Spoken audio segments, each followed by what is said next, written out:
चुनाव बिना समीकरण के जीता जा सकता है क्या भाई? आप ये बताओ, यहाँ समाजवादी पार्टी जो गठबंधन का प्रत्येक प्लस क्या है उनके पास, बताओ 6 ईमानदारों से है कुछ? और उनसे ज्यादा 80% में जाहिद है, बताओ है या नहीं है? ईमानदार से बताओ, है या नहीं है बताओ? तो उनके पास क्या है? जितना वोट आप उनको दोगे उनको नहीं देंगे आप, उतना आप भाजपा की मदद करोगे। मेरी बात को आप याद रखना, ठीक है? नहीं, यहाँ तो शुरुआत जो है 60,000 से होगी जाहिद की। कितने से होगी? और जहां जहां इस नीले झंडे लेके खड़े, ये तो लट गाड़ देंगे। मेरी बात को आप याद रखना, आपका आदमी पीछे हट सके ये नहीं हट देंगे। मेरी बात को आप याद रखना।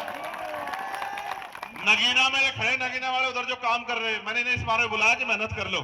नगीना में इधर तो थोड़ी चूक हो गई थी कि 1 लाख वोट इधर उधर हो गया था, बाकी इधर दूसरे वाले तो 13,000 रुपए काट जाता। लटकी में इस्ताक कर देते किसी को, बस बाकी सारा चंद्रशेखर आजाद का। इसलिए कह रहा हूं, मेरी बात को आप याद रखना। आप अपने समाज से हाथ जोड़कर रखना। जिस समाज में हम पैदा हुआ, अगर 900 वोट गिरेंगे नहीं तो 900 के 900 आजाद समाज पार्टी गिरेंगे। मेरी बात को आप याद रखना। इन्होंने सबको मौका देकर देख लिया, इनके जीवन नहीं बदले। चुनाव में लोग आते हैं, जीतते हैं, अपने घर में जाकर बैठ जाता है। अगर सड़क पे कोई है तो वो बीमार में आजाद समाज पार्टी के लोग हैं जो जान माल धन सब कुछ लौटा रहे। और फिर भी सुनो, मैं अपने लिए जीता तो इस बार मिनिस्टर बनकर वहां बैठता दिल्ली में। आप समझते हो? ये 4 गोली नहीं खाता मैं, मेरी जान के पीछे इस्मान पड़ा है। इनको पता है कि ये आदमी जिस दिन मजबूत हो गया उस दिन से ये नफरत की, सांप्रदायिकता की राजनीति खत्म हो जाएगी। ठीक है? सिर्फ इसलिए। और मेरी एक बात और याद रखो, जिस दिन से खिलाफत मूवमेंट के कार्यक्रम में मुझे बुलाया गया था ना चीफ गेस्ट, वो देश का सबसे बड़ा कार्यक्रम होता है। मुझे भी नहीं पता था, मुंबई में पूरे देश के लोग रहते हैं वहां। जब मुझे बुलाया गया ना, उसमें मुख्य अतिथि बुला गया, मैं सोच रहा भाई क्यों बुलाया। जब मैं वहां गया तो मुझे पता लगा उन्होंने मुझे क्यों बुलाया। उस दिन से ही मेरे खिलाफ साजिश स्टार्ट होगी, इस आदमी को किस तरह रोक लो। रुकने का नहीं, ना रुकूंगा, ना बिकूंगा, ना झुकूंगा, बाड्डा पार करूंगा इस बार दिल्ली तक। मेरी बात को याद रखना। किसी दर्जा सेठ की औलाद नहीं, प्राइमरी स्कूल के मास्टर का बेटा हूं, इस पश्चिम का हूं। हम अगर एहसान किसी का लेते हैं तो जड़ सुद्धा उतारते हैं, ठीक है? अगर कोई हमारे लिए 1 कदम चलता तो 100 कदम चलते हैं। मेरी बात को याद रखना। हम किसान लोग हैं, हम तो बीज देख कर बता देते हैं कि नस्ल फसल कितनी जोर की होगी। मैं आपको आज कह रहा हूं, सबको साथ लेकर चलेंगे और आपकी भी जिम्मेदारी है। आप सब क्या हाथ जोड़कर सबसे कहना कि भाई मौका दो। और जाहिद आप याद रखना, आप ये आर्यमान चौधरी आ गया, मेरा छोटा भाई जो है, मेरी बात को याद रखना। आप पहले मैं लूंगा जब समाज पार्टी के मेहनत करके लगे रहो, हाथ जोड़ कर रखो बस, लोग आते हैं, ठीक है? आपको रोकने के लिए एड्डी चोटी के वकील साहब खड़े हैं पीछे, एड्डी चोटी के जोड़ लगा लें, घबराने की जरूरत नहीं है। समझ गए? नहीं समझ गए? भाई बताओ, जाहिद की मदद करोगे नहीं करोगे? ईमानदार से बताओ। अपने आप निकल के लोगों से अपील करोगे नहीं करोगे? बताओ। इतने लोग जोड़ने खातर नहीं, 1 लाख रुपए खर्च करने पड़ेंगे उन्हें। जिम जाकर बैठे हैं उनके इतने लोग आके। मेरी बात को याद रखियो भाई, आवे क्या बताओ ईमानदार से। और अगर एक आवाज लगा दी, याद है नहीं आपके मोर्चा में एक आवाज लगा दी नहीं तो ये अपने से 20 गुना लोग लेके मेरी एक आवाज पर दिल्ली पहुंच जाने। आप इन्हें जानते नहीं हो, मैं इन्हें जानता हूं, ठीक है? ये गरीब लोग हैं, ये तो लकीर के फकीर हैं, इनके साथ तो धोखा हुआ आज तक। इनकी वोट लेते हैं लोग और मौज काटते खड़ा सके, इनकी खेल तो धोखा है। हम खड़े, आप बता रहे बबलू चौधरी हमारे अध्यक्ष यहाँ खड़े, हम जब तक इनके जीवन नहीं बदले, जब तक हम पीछे नहीं हटने, चाहे कुछ भी हो जाए। और मौत आज आ जा, डरते नहीं हम किसी से भी नहीं डरते। और इस गुंडागर्दी का इलाज बताओ, कोई बताओ भाई, इस गुंडागर्दी की भाजपा का इलाज कर सकते नहीं, हमारे अलावा कोई कर सकेगा? बताओ। हम ही कर सकेगा? नहीं कर सकते? हाँ, हम ही हट सकते हैं, जिगरा हमारे में ही है, ठीक है? बस हिम्मत करके चलियो, घर से निकल के मेहनत करोगे नहीं करोगे? बताओ ना, जुटे हाथ ठारे एकदम सच्चे ठाओ। नहीं, बिल्कुल हल्की आवाज, इतनी हल्की आवाज में नहीं मानता। बताओ। सुनो, आज तक गांव में प्रधान बनाते आए नहीं आए, बीडीसी बनाते आए नहीं आए, जिला पंचायत में वोट देते आए नहीं आए, तो फिर नो भी पक्का कर लो। इनका हाथ जोड़ दे, तो मैं जायज नहीं लड़ रहा, तभी लड़ रहे। मेरी बात को आप याद रखना। कर दोगे नहीं कर दोगे बेड़ा पार? पक्का? हाँ ठीक है। हाँ बस समझ जाओ, समझदार हो आप लोग, ठीक है? कोई बुरा नहीं है, लेकिन आपको ये तय करना है कि आपके अपने बच्चों का भविष्य क्या है 5 साल बाद, अगले आने वाले कल में क्या है। औरों को मौका तो मिलेगा 27 में और आपको मिल गया मौका 24 में। इतनी जोर से केतली का बटन दबाना कि इधर केतली का बटन दबेगा, करंट लखनऊ में जाके लगना चाहिए। और मैं तो जो जुड़े हुए लोग हैं उनसे कहना चाहता हूं, घर से बाहर निकलो। ये चुनाव जायज नहीं लड़ रहा है, जायज तो चेहरा है, ये चुनाव आप सब लोग लड़ रहे हो। ये चुनाव चंद्रशेखर आजाद के मान सम्मान का चुनाव है, रविंद्र भाटी के मान सम्मान का चुनाव है, ये मनीष प्रजापति के मान सम्मान का चुनाव है। ये बताने का चुनाव है कि सिर्फ अमीर राज नहीं करेंगे, गरीब भी मेहनत करके आगे बढ़ सकते हैं और गरीब भी अपने लोगों की लड़ाई लड़ सकते हैं। ये बताने का समय है, क्योंकि बाबा साहब अम्बेडकर ने हमें मुख्य धारा में लाने के लिए वोट का अधिकार हमें दिया था। इसलिए बस मैं आपसे ये कह रहा हूं, घर से निकलो। अगर सच में मुझसे प्यार करते हो, सच में आपके दिल में मेरे लिए रिस्पेक्ट है और आप अपना जीवन बदलना चाहते हो, मैं लिख कर देता हूं, एक मौका देके दिखाइए तो शुरुआत है। आप मौका देना 2027 में। अगर आपका बच्चा बेरोजगार रह गया तो मेरा नाम चंद्रशेखर आजाद नहीं, इस बात को आप याद रखें। आज आपके पढ़े लिखे बच्चे पढ़ लिख के बेरोजगार घूम रहे हैं। माएं जो है ना घर पे ही, और मैं तो जानता हूं, भट्टों पे काम करती है, कोल्हू में काम करती है, खेतों में काम करती है अपना पेट पालने के लिए, पशु पालती है, खेत से घास लाती है, जमीन नहीं है, दूसरों खेतों से घास लाके अब दूध बेच के अपना घर चलाती है। एक मौका दो, आप देखना, घर तक लाके रोजगार दूंगा, कुटीर उद्योग लगा के पूरी जिंदगी ये कहते रहोगे कि हमारे हमारे बेटे ने हमारी जिंदगी बदल के रख दी, हमें गरीबी के दलदल से निकाल दिया।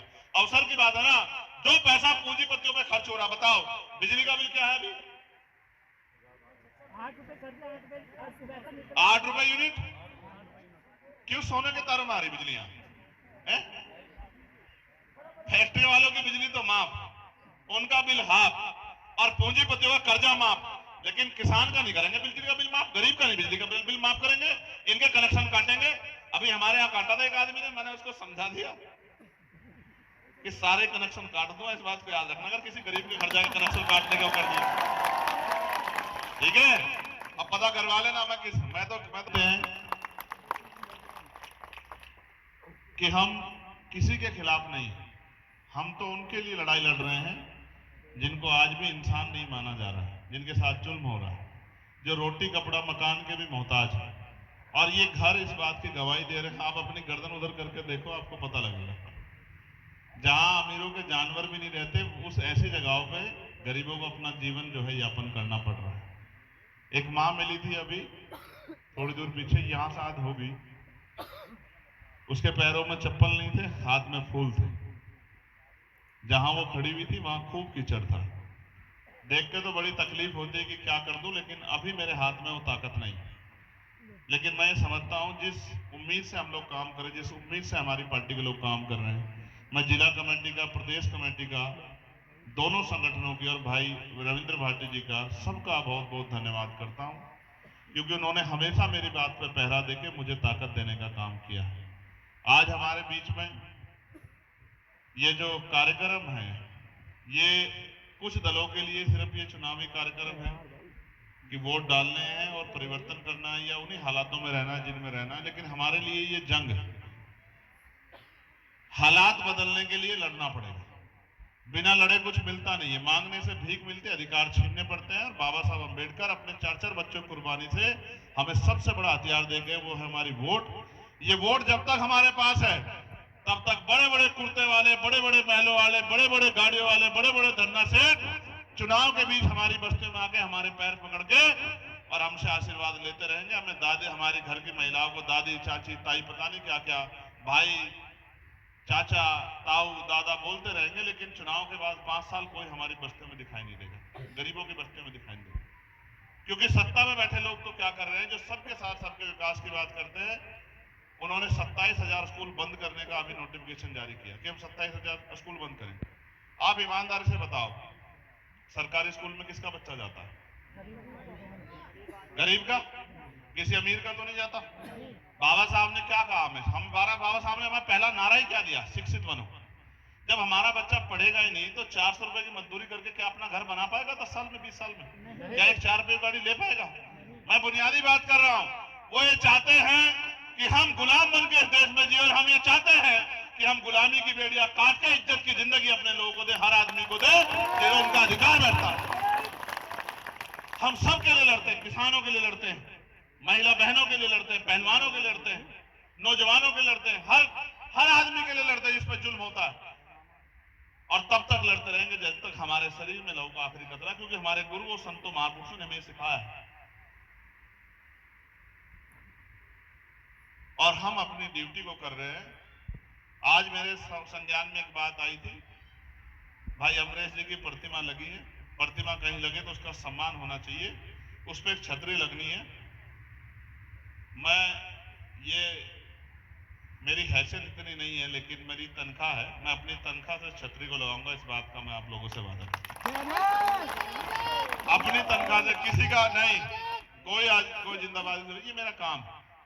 मैं तो जो करना चाहता हूं शहीदों के लिए जिन्होंने संघर्ष किया वो मैं करके दिखाऊंगा। आज मेरी हैसियत नहीं है वो, लेकिन जैसे जैसे आप लोग मुझे ताकत दोगे इस लड़ाई को लड़ने की, फिर मैं आपको दिखाऊंगा कि मैं क्या कर सकता हूं। अभी मदरसों को बंद करने की बात हो रही है, ये भी स्कूल है, ये भी, इनको भी स्कूल से अलग मत समझो, ये भी स्कूल है। अब सुप्रीम कोर्ट ने कल उसको ऑर्डर दिया कि भाई ये गलत कर रहे हो आप, ये मत करो। इन सरकारों का बस चले तो ये हमसे रोटी खाने की वो छीन ले। अब ये जो है बस स्टैंड जो इनको प्राइवेट कर रहे हैं, उनको निजी हाथों में दे रहे, क्या होगा? बस का किराया हो जाएगा, जहां आज 10 रुपए वो हो जाएगा 40 रुपए, गरीब नहीं कर सफर कर पाएगा। रेलवे ने निजी हाथों में दे दी, जब ये रेलवे बस तमाम चीजें पोर्ट एयरपोर्ट निजी हाथों में चले जाएंगे तो यहाँ गरीब नहीं घुस पाएगा। ये सिर्फ इनका एकमात्र लक्ष्य है कि गरीब को इतना ना छोड़ दो कि वो किसी हालत में ना रहे। हम तो एक दो पॉलिसी पे काम कर रहे हैं, सबसे जरूरी एजुकेशन इतनी सस्ती करेंगे, इतनी आसान करेंगे कि मजदूर का बेटा भी, गरीब का बेटा भी बढ़िया से बढ़िया पढ़ाई बिल्कुल बहुत कम पैसे में ले सके, कि उसके पापा को जो है अपना मकान गिरवी ना रखने पड़े, अपनी जमीन गिरवी ना रखनी पड़े, किसी से कर्ज ना लेना पड़े, बेटा बेटी को पढ़ाने के लिए पूरी जिम्मेदारी से उसको अवसर मिले। और हेल्थ सिस्टम इतना अच्छा करेंगे कि गरीब का इलाज भी बहुत कम पैसों में, बड़ी से बड़ी बीमारियों का इलाज भी 100-200 रुपए में हो जाए, कि उसकी जेब से कुछ लगे भी ना और उसकी जान बच जाए। हम तो देख रहे हैं कि क्या होना चाहिए, लेकिन मैं आपको विश्वास दिला कहता हूं, आज कई कार्यक्रम लगे हुए हैं, जितनी देर मैं बोल रहा हूँ इतनी देर में तो मैं शुरू भी नहीं होती, इतनी देर तो मैं नाम ही लेता रहता हूँ। हमारे मनीष भाई बैठे हैं, मोनिश भाई बैठे हैं, कामरान भाई बैठे हैं, सतीश भाई बैठे हैं, दिनेश भाई बैठे हैं, पीताम्बर साहब बैठे हैं, तमाम टिकम भाई बैठे हैं। इतनी देर तो मैं नाम ही लेता रहता हूँ जितनी देर मुझे बोलने का मौका मिल रहा है, क्योंकि कई कार्यक्रम है। लेकिन मैं आपको एक बात कह सकता हूँ, एक मौका आप हमें दो इस क्षेत्र की सेवा। कोई बुरा नहीं, मैं नहीं कह रहा हूँ बाकी प्रत्याशी बुरे, आरएलडी का प्रत्याशी बुरा नहीं, मैं उसको बुरा नहीं कहता, क्योंकि हमारे गुरुओं ने नहीं सिखाया। गठबंधन का प्रत्याशी वो भी बुरा नहीं है, लेकिन वो आपके लिए कितने अच्छे हैं आप तोल के देख लो, क्योंकि आपने उनको पहले मौका दे रखा है। बताओ दे रखा है नहीं दे रखा है? कभी चुनाव के बाद 5 साल मिले आपको? 5 साल 5 दिन आए खत्ते हैं जो 15 लाख रुपए के। हाँ, बस समझ जाओ, समझदार हो आप लोग, ठीक है, कोई बुरा नहीं है, लेकिन आपको ये तय करना है कि आपके अपने बच्चों का भविष्य क्या है 5 साल बाद, अपने आने वाले कल में क्या है। औरों को मौका तो मिलेगा 27 में, और आपको मिल गया मौका 24 में। इतनी जोर से केतली का बटन दबाना कि इधर केतली का बटन दबेगा, करंट लखनऊ में जाके लगना चाहिए। और मैं तो जो जुड़े हुए लोग हैं उनसे कहना चाहता हूं, घर से बाहर निकलो। ये चुनाव जायज नहीं लड़ रहा है, जायज तो चेहरा है, ये चुनाव आप सब लोग लड़ रहे हो। ये चुनाव चंद्रशेखर आजाद के मान सम्मान का चुनाव है, रविंद्र भाटी के मान सम्मान का चुनाव है, ये मनीष प्रजापति के मान सम्मान का चुनाव है। ये बताने का चुनाव है कि सिर्फ अमीर राज नहीं करेंगे, गरीब भी मेहनत करके आगे बढ़ सकते हैं और गरीब भी अपने लोगों की लड़ाई लड़ सकते हैं। ये बताने का समय है, क्योंकि बाबा साहब अम्बेडकर ने हमें मुख्य धारा में लाने के लिए वोट का अधिकार हमें दिया था। इसलिए बस मैं आपसे ये कह रहा हूं, घर से निकलो। अगर सच में मुझसे प्यार करते हो, सच में आपके दिल में